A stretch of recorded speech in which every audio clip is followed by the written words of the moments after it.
hippopotami don't think that way, but that's what they do, is they go try to eat and they go breed with one another. But here's the key. These islands have no large predators.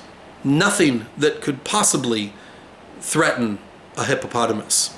So where in Egypt you had lions and crocodiles that were eating the smallest, and you had the food pressures that were pushing them down, keeping them in this sort of middle range, this stabilizing selection, you take away one of these, the predators, which means you're going to have a new set of natural selection pressures, which is actually putting pressure on hippopotami to be smaller.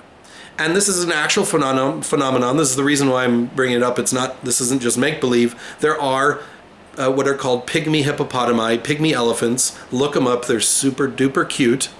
And they're a real thing. It's called a phenomenon we call island dwarfism.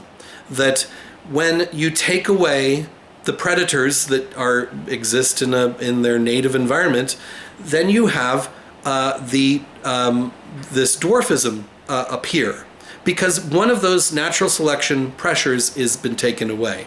So now there's no reason for you to be big. There's a good reason for you to be small, because you're on an island and there's a limited amount of food on that island. So you're going to be more successful as a smaller hippopotamus than you would have been on the mainland. Now, that is disruptive selection on this chart, right? So you have your mainland Nile Delta hippopotami that are going in that same direction, stabilized, and you have a new direction forming on these islands where it's going off in a different direction because the natural selection pressures have changed.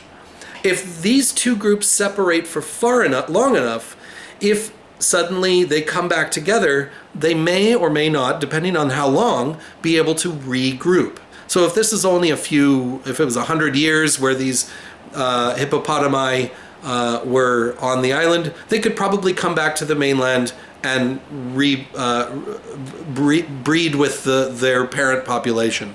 But if they were on this island for a million years, they would have speciated. They would have turned into something different, and they would not be able to come back together into the same deme, right? Now, let's take a couple of real examples of this that we can see in microevolutionary terms, right? So I'm speaking hypothetically about looking at how pygmy hippos came to be, which they did. And that's a macroevolutionary trend. We can look at the fossil record and we can apply evolutionary principles to that. But we can do better than that, because we can take something like moths.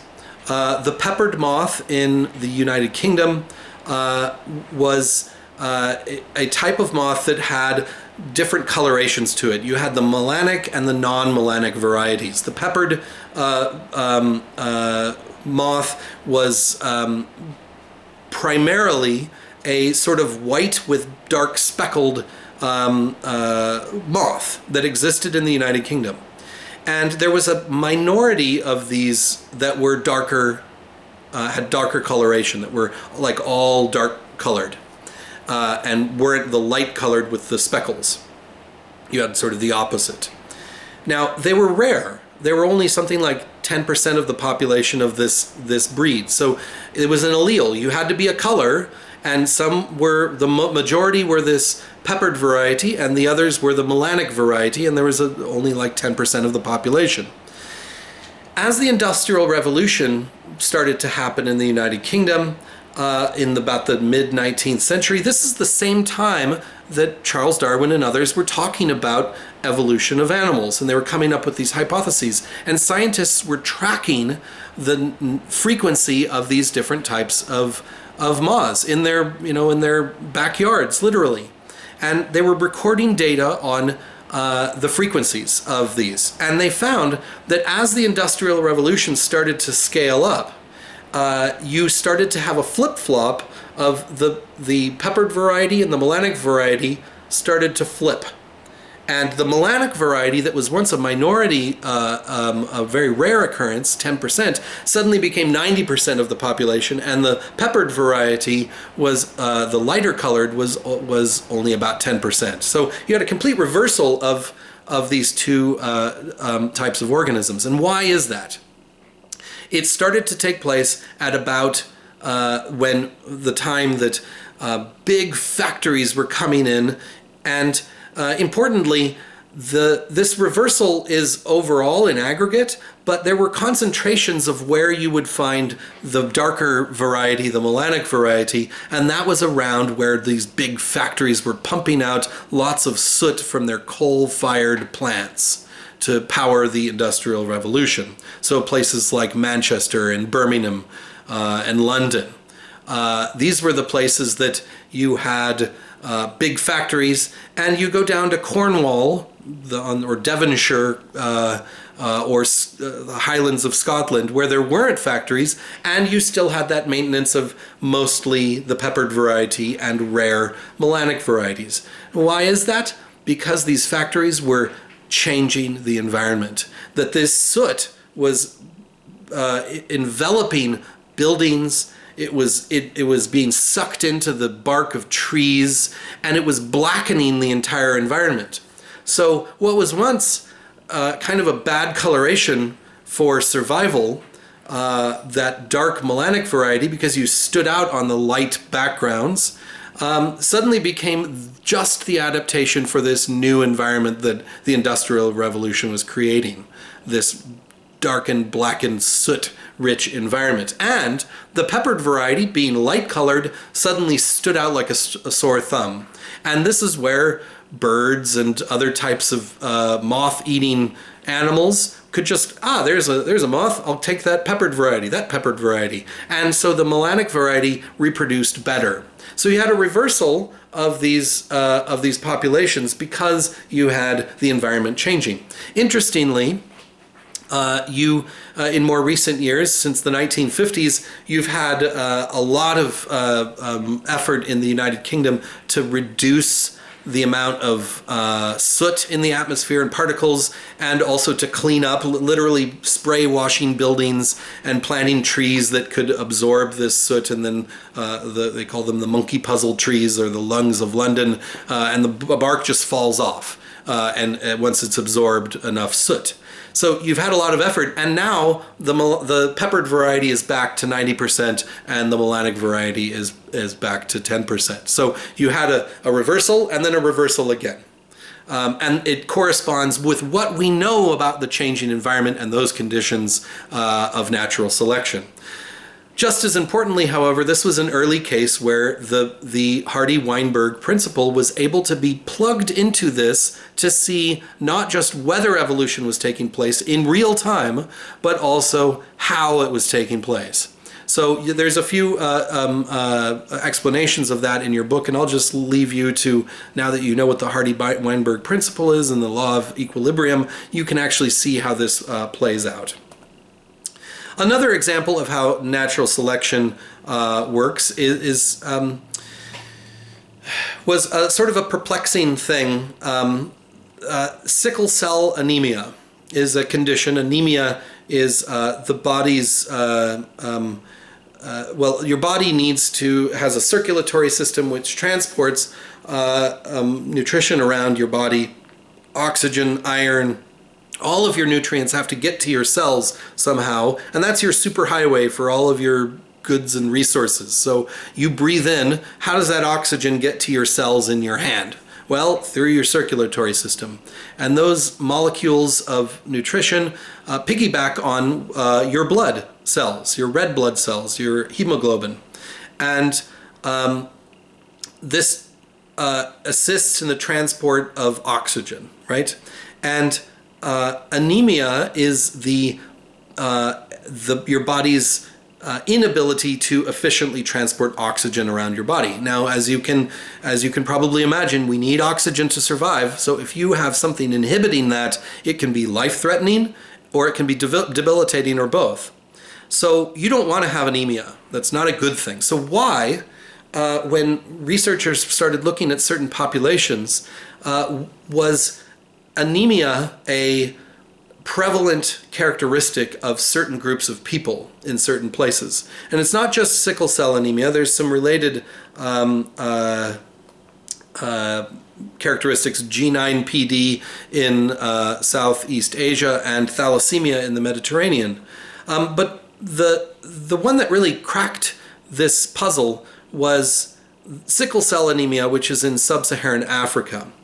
And in the 1950s, I think, I guess it was 40s and 50s, some researchers started to notice, they overlaid maps of where you find sickle cell anemia and where you have a prevalence for malaria. And the two maps almost exactly overlaid one another. And the same thing goes for those other two conditions, thalassemia and G9PD. Those are also malarial zones. And so anemia, researchers said, well, wait a minute, maybe anemia is not such a bad thing in these environments. Let's see if there's some usefulness to having anemia. Well, as it turns out, not exactly.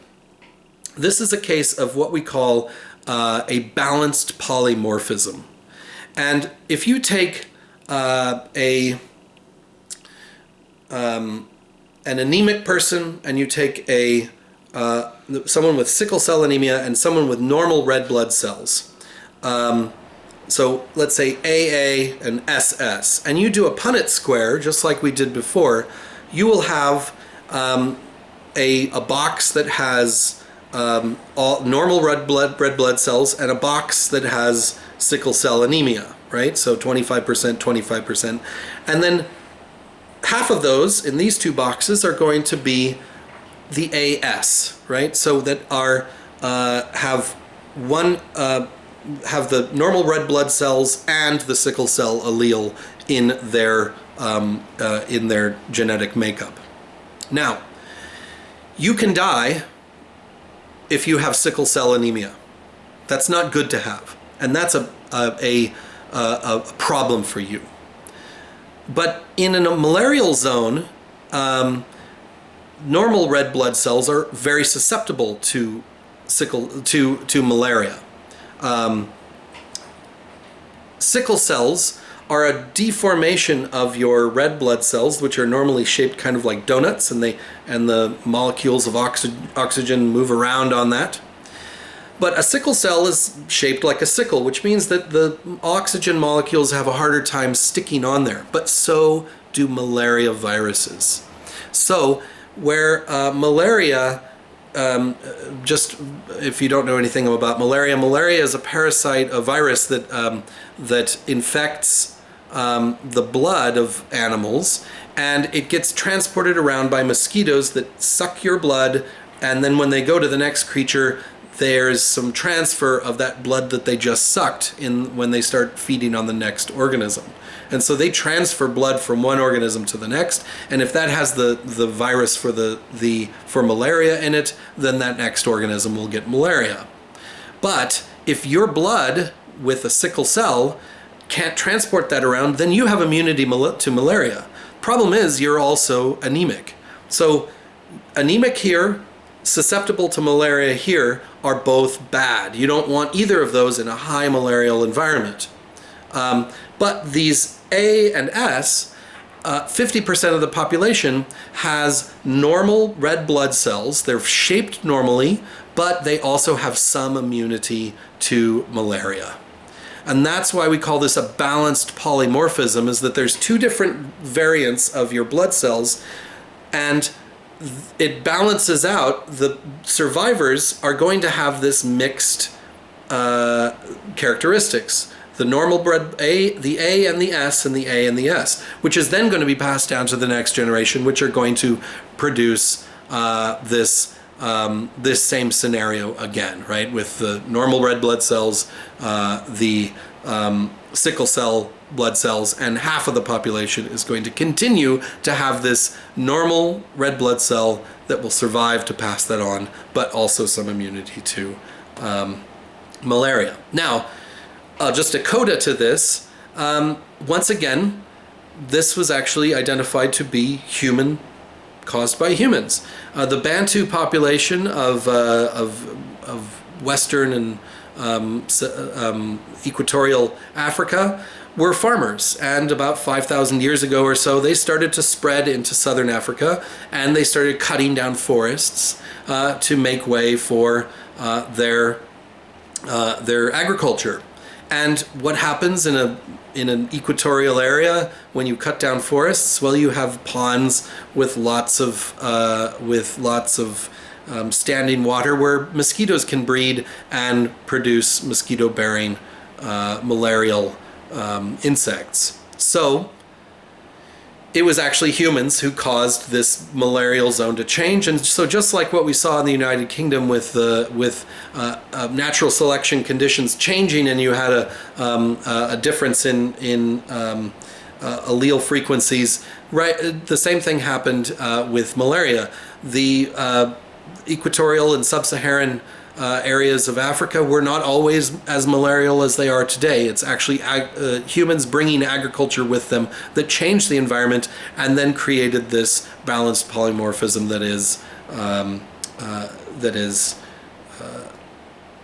that you see in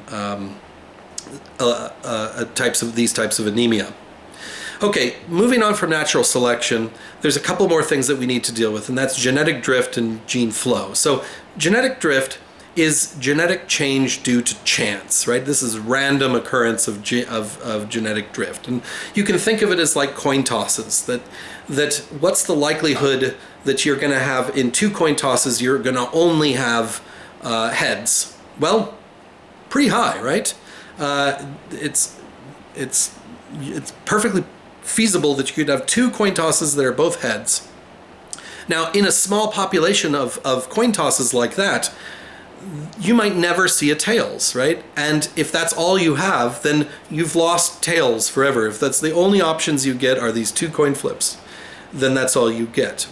But the more coin flips you do, the more you're going to pull to the sort of 50-50. And so by a million coin tosses, the differences between the heads and the tails is going to be negligible, right? So this is where genetic drift can actually,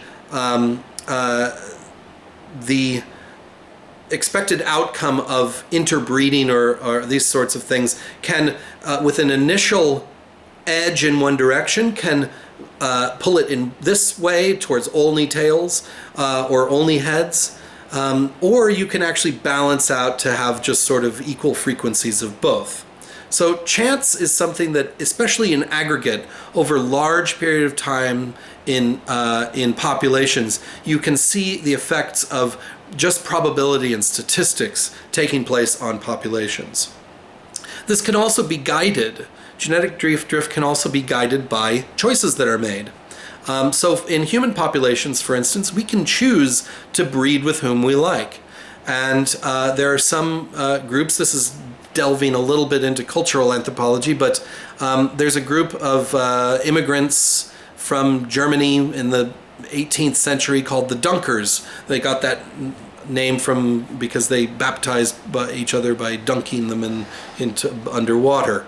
And they practice what was called endogamy, which is they only married inside their group that came over from Germany, a specific place in Germany, and they came over and they're like, nope, we don't really want to interact with anyone else. We're going to live over here in Pennsylvania, and we're going to isolate ourselves and only interbreed with one another.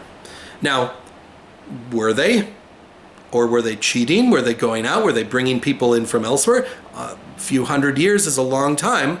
So in the 20th century, once we discovered genetics, this became a real interest for scientists to actually test them. And to their credit, the Dunkers, who have been for hundreds of years isolating in their own traditional way of life, their own traditional way of having marriage, endogamous relationships rather than exogamous, that is to say marrying outside of their group. Scientists proposed a hypothesis that if they were actually endogamous and living by what they were saying they were doing, then you would see that they would look not like the very mixed population in Pennsylvania, which is coming from all over the place, but it would also not look like their parent population in Germany, because Germany's also had people coming in over and over and mixing with them, and they have not been endogamous in that respect. And the outcome was interesting. They are drifting. They are a population that came over and they have drifted away in certain characteristics and things like blood type frequencies, that look neither like the current Pennsylvania population, which they live in, nor do they look like their population of Germany from where they came a few hundred years ago. So this is an example of them drifting away in time and starting to split, and the effects are visible in the types of the blood types that you see.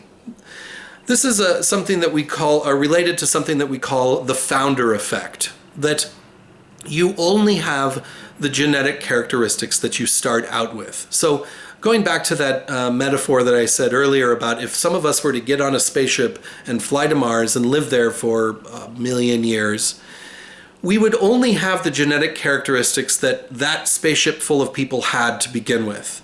You would not have the entirety of the human race. You would only have that subset of the human race. So if there was no one on that spaceship that had type O blood, then you would have no one on Mars who had type O blood, unless there was some mutation that took place where that occurred. But this is, you can actually see this in real human populations on Earth, and it's very interesting.